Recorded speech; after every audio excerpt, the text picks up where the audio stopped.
Halo teman-teman semua, perkenalkan nama aku Love. Hari ini aku akan membantu teman-teman untuk mencari cara untuk mencari jurnal internasional secara gratis. Nah, bener, gratis. Karena kebanyakan jurnal-jurnal yang ada nih, yang internasional, seringkali menuntut kita untuk berlangganan. Sedangkan masalahnya adalah kita nggak hanya bisa berlangganan dengan satu membership dari satu jurnal aja. Karena kalau kita lagi browsing topik-topik tertentu, nyari atau berlangganan di satu jurnal aja nggak cukup. Nah, kalau kita nyari atau browsing jurnal internasional, sering sekali juga kita ngalamin kendala nih ketika kita lagi browsing, udah ketemu nih, wih judulnya oke banget, kita suka banget. Nah, kemudian yang muncul hanya abstraknya aja atau hanya overview atau gambaran terkait dengan penelitian tersebut. Nah, begitu kita mau download, nggak bisa nih, karena ternyata harus berbayar. Bayar sekian dolar ya untuk dapat artikel tersebut. Alhasil kita nyerah, oke, kita abaikan itu, kita browsing nyari yang lain. Tapi kayak gitu juga kendalanya. Nah, saya rasa ini hampir dialami oleh seluruh orang yang memang sedang mencari-cari jurnal internasional. Apalagi biasanya buat mahasiswa tingkat akhir nih, yang seringkali dihadapkan dengan tugas-tugas, khususnya skripsi atau tesis dan juga disertasi, dan alhasil mereka bingung, udah googling-googling tapi kok nggak ketemu ya. Nah, ternyata kita salah googlingnya atau ya memang kita nggak punya aksesnya sehingga harus berbayar dan kita jadi nggak bisa dapetin jurnal internasional sebanyak yang kita mau. Untuk itu, kita akan belajar sekarang. Nah, fasilitas yang akan diberikan sekarang ini bukan dari saya ya, tapi langsung dari pemerintah Republik Indonesia, di mana pemerintah kita nih sudah menyediakan perpustakaan nasional. Kita bisa datang ke sana secara langsung atau kita datang aja nih ke websitenya. Nah, dengan datang ke websitenya, kita bisa langsung dapat free akses jurnal internasional gratis. Untuk itu kita langsung aja nih praktekin bagaimana cara mencari jurnal internasional secara gratis. Oke, sekarang kita sudah langsung nih berada di laman perpustakaannasional.go.id. Nah, jadi nama websitenya atau nama linknya adalah ini nih, Perpusnas disingkat ya, dari singkatan dari Perpustakaan Nasional. Jadi namanya adalah perpusnas.go.id. Teman-teman tinggal googling aja, buka www.google.com, kemudian langsung deh ketik perpusnas.go.id atau ketik aja Perpustakaan Nasional, nanti dia akan langsung ngasih tahu nih ada websitenya perpusnas.go.id. Nah, untuk hari ini perpustakaannya lagi tutup ya. Pertama ini menjelang lebaran juga, lagi pandemi corona ya, COVID-19, dan juga lagi banyak work from home sehingga teman-teman hanya bisa mengakses informasi ini secara online saja. Tapi kalau teman-teman pengen nyari bukunya yang aslinya, teman-teman bisa datengin langsung Perpustakaan Nasionalnya. Tapi balik lagi sesuai dengan topik kita akan ngebahas tentang mencari jurnal internasional gratis. Tentunya kita nggak perlu hard copy, kita butuhnya soft copy. Oke. Kita langsung aja, kita scroll ke bawah. Untuk bisa dapat akses gratis, teman-teman harus punya keanggotaan Perpustakaan Nasional. Di sini ada pilihan umum, di sini ada e-resource, keanggotaan, dan koleksi digital. Kalau e-resource ini teman-teman belum bisa karena belum berlangganan. Nah, kita harus lakukan dulu tahap yang pertama, yaitu berlangganan keanggotaan dari Perpustakaan Nasional. Nah, kalau teman-teman sudah punya akunnya, langsung aja klik masukkan username dan passwordnya. Kalau teman-teman nggak punya, teman-teman bisa langsung daftar. Nah, cara daftarnya simple banget, tadi klik daftar, kemudian ini persyaratannya, ini bisa buat mahasiswa SD, SMP, SMA, mahasiswa umum, semuanya boleh ikutan. Ya, kemudian kalau teman-teman udah tahu nih cara berlangganannya, sekarang teman-teman lihat nih syarat-syaratnya ya, udah tahu cara langganannya, gampang banget kan, cuma perlu klik daftar aja. Nah, ini anggap aja lah udah tahu semua tata tertibnya, oke-oke aja ya. Basically ya otomatis kalau kita berlangganan kita akan dapat semua aksesnya. Kita tinggal klik ini, saya telah membaca dan menyetujui atas segala persyaratan dan kondisi yang berlaku, lalu kita tinggal klik daftar. Nah, Oke, udah sampai di pendaftaran anggota online. Kalau udah punya sih langsung klik aja di sini ya. Nah, yang wajib diisi adalah yang dikasih tanda-tanda bintang nih. Nah, di sini tinggal diklik mau pakai KTP atau mau pakai KITAS kalau warga negara asing ya. Kalau masih pelajar boleh nomor induk siswa nasional karena yang belum 17 tahun kan pasti nggak punya KTP.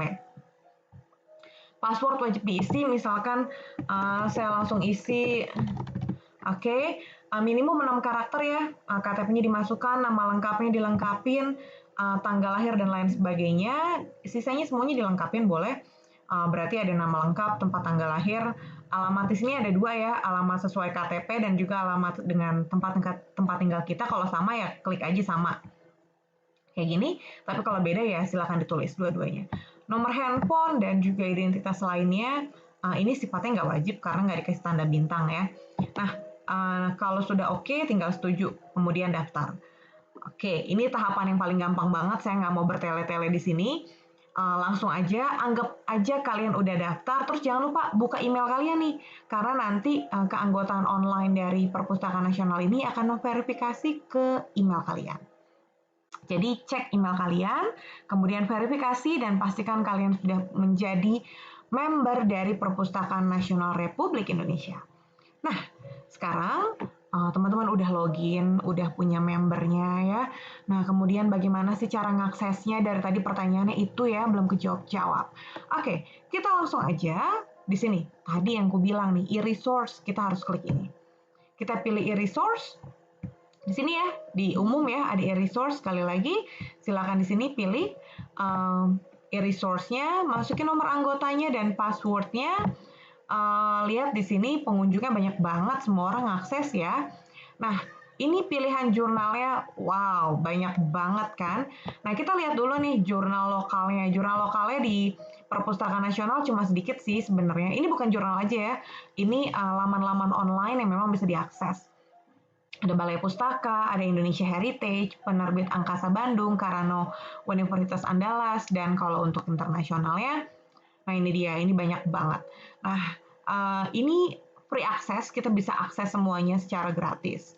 Nah, kebanyakan nggak semua dari kita bisa dapat akses gratis. Mungkin kalau teman-teman kuliah di universitas negeri dan universitasnya sudah, atau swasta mungkin yang juga sudah berlangganan dengan banyak jurnal ini, ya beruntung banget bisa akses ini secara gratis. Tapi kalau yang nggak punya membership ya, nggak punya langganan, nggak lagi jadi mahasiswa atau nggak membership dalam satu jurnal, ya kita kesulitan. Nah, jadi Perpustakaan Nasional ini baik banget nih, ada banyak banget.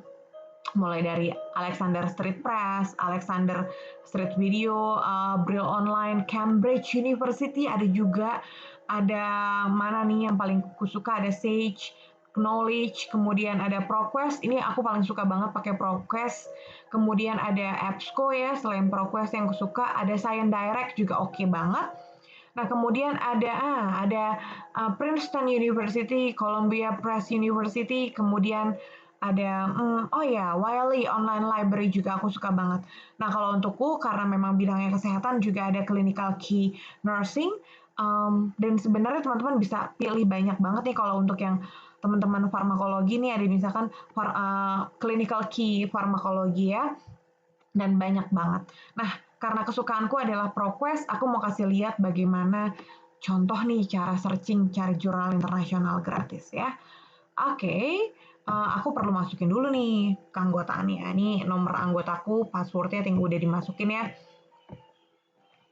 Oke, nah ini langsung muncul, selamat datang Loveria Sekarini, welcome to e-resource perpustakaannasional.co.id.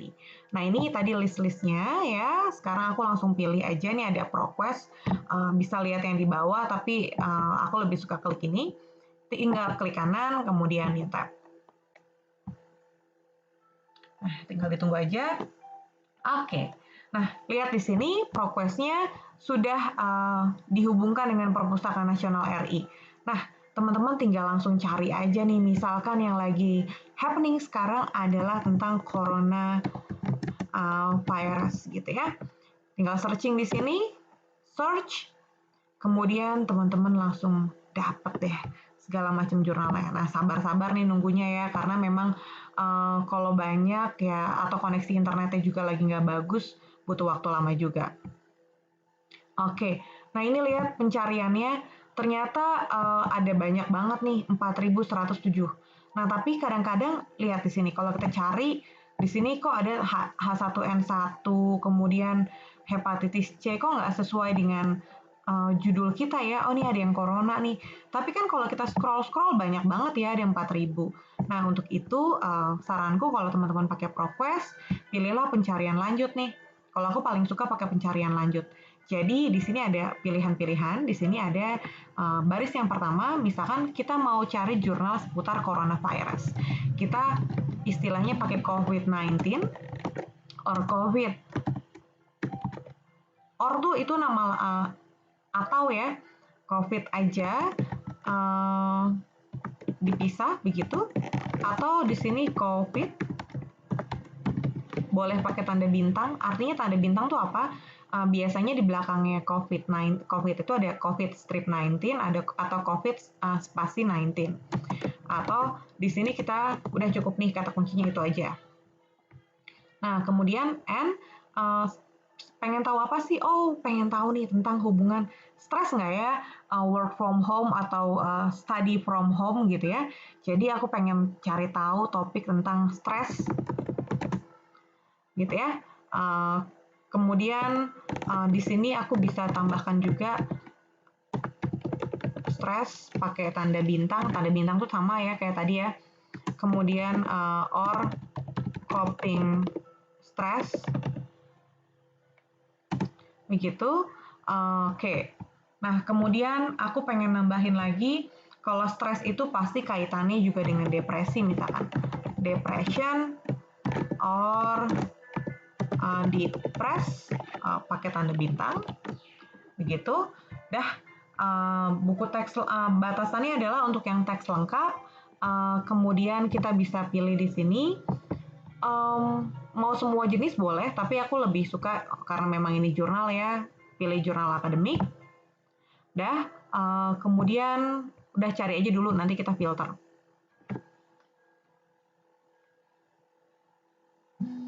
Oke, nah kalau tadi kan lihat kita nyari sekitar ada 4.000-an ya.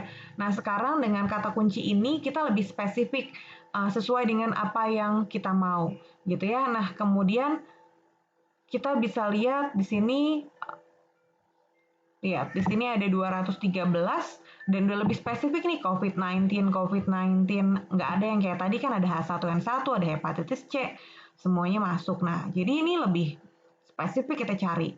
Nah, di sini udah ada tandanya nih kalau kayak gini nih, lambangnya ada tulisannya open access ya. Nah, supaya lebih spesifik lagi kita cari teks lengkap, jenis sumbernya kita bisa pilih. Ya, tadi udah kita pilih ya jurnal akademik aja. Kemudian rentangnya boleh dipilih 12 bulan terakhir misalkan. Begitu. Kemudian subjeknya boleh dilihat lagi. Dia kalau kita udah pilih, dia akan berubah ya. Kemudian subjeknya di sini berkaitan dengan ini, udah sesuai. Jenis dokumennya kita bisa lihat ada korespondensi, editorial, komentar, artikel, ada banyak. Kalau kita mau spesifik hanya mau ngambil yang fitur aja atau artikel aja, boleh. Bahasanya kita lihat di sini semuanya bahasa Inggris, jadi kita nggak usah mikir-mikir lagi. Oke, ini judul publikasinya. Nah, langsung aja nih, kita langsung pilih. Misalkan di sini kita mau pilih yang pertama ya. Wah, kayaknya ini topik bagus banget nih ya. Nih, lihat di sini ada keterangan abstrak detailnya ada, teks lengkapnya ada, teks lengkap plus PDF-nya juga ada. Di bawah juga sama nih. Nah, lihat di sini ada yang nggak ada PDF-nya. Gitu. Jadi, memang kita tinggal seleksi aja mana yang ada. Dan mayoritas sebenarnya yang ada di sini udah ada teks lengkap PDF-nya semua. Nah, langsung aja kita lihat contoh yang pertama. Nah, kita contoh nomor 1 aja. Kita klik kanan. Kalau mau langsung banyak ya udah tinggal klik kanan lagi ya. Gitu, kemudian bisa klik kanan lagi. Kalau aku sih biasanya klik-klik dulu aja, kemudian udah diklik-klik, dibaca selintas. Oh ini judulnya tentang corona, kemudian psikologis responnya bagus nih, kayaknya menarik gitu ya. Kemudian lihat abstraknya juga kayaknya oke banget. Udah baca-baca isi-isinya, kayaknya oke banget juga gitu. Misalkan kita suka nih ya, wah keren banget nih, ya udah langsung aja nih, nggak usah baca-baca dulu kebanyakan, download aja dulu. Kalau aku biasanya downloadin dulu yang banyak, baru nanti jadi satu hari nyari jurnal, kemudian besoknya baru bacain jurnalnya yang nggak bagus ya tinggal di delete aja gitu. Kemudian ini juga ya udahlah download aja dulu, tapi download dilihat judulnya aja ya gitu, yang penting judulnya oke apa enggak nih gitu kan. Nah, kemudian udah nih kita tinggal download, kita buka. Nah, kan udah banyak ya. Otomatis nih lihat udah oke. Nah, udah kita dapat jurnal yang pertama. Udah beres kan? Langsung jadi dapat jurnalnya. Bahasa Inggris, oke, jurnal internasional ya, kita mudah pahamin banget. Isinya juga lengkap. Nanti tinggal diimport deh ke Mendeley atau aplikasi Zotero atau EndNotes atau aplikasi-aplikasi lainnya yang kita biasa pakai untuk membuat citasi nih. Nah, ini lihat ada satu jurnal, tampilannya beda-beda ya. Ada yang tampilannya cuma kayak gini, dia cuma review aja singkat, nggak lengkap kayak yang tadi. Nah, jadi kalau kita ngerasa ini nggak bagus, ya udah tinggal dibuang aja. Jadi simple banget kan, sangat-sangat gampang untuk kita untuk mengerjakan ini. So, balik lagi, ya cari-cari jurnal internasional ini gratis, gampang, dan juga mudah. Teman-teman bisa coba. Tadi aku coba pakai ProQuest. Nah, teman-teman bisa cari cara yang lain. Kalau begitu, selamat mencoba dan semoga teman-teman berhasil. Kalau teman-teman ngalamin kebingungan ketika registrasi dan juga ketika searching di jurnal internasional, silahkan tulis komennya, tulis pertanyaannya di kolom komen. Nah, tadi contoh yang ProQuest, contoh yang lain EBSCO, Wiley, dan lain sebagainya caranya beda-beda. Tapi kurang lebih ya hampir sama lah ya. Jadi cari aja pencarian lebih lanjut dan teman-teman bisa searching atau filter sesuai dengan keinginan teman-teman. Nah, kalau teman-teman bingung ini jurnalnya bahasa Inggris gimana nih? Kayaknya aku kurang paham ya. Ya udah downloadin aja dulu, nanti abstraknya tadi langsung aja copy paste ke Google Translate, minimal udah tahu gambarannya kayak gimana. Jadi teman-teman juga malah lebih bagus, jadi nggak plagiat karena nggak nyalin kata-katanya persis. Oke, itu aja teman-teman. Sekali lagi kalau teman-teman ngalamin kebingungan, langsung aja tulis pertanyaannya di kolom komen ya. Terima kasih sudah menyaksikan video ini. Sampai bertemu di video-video selanjutnya.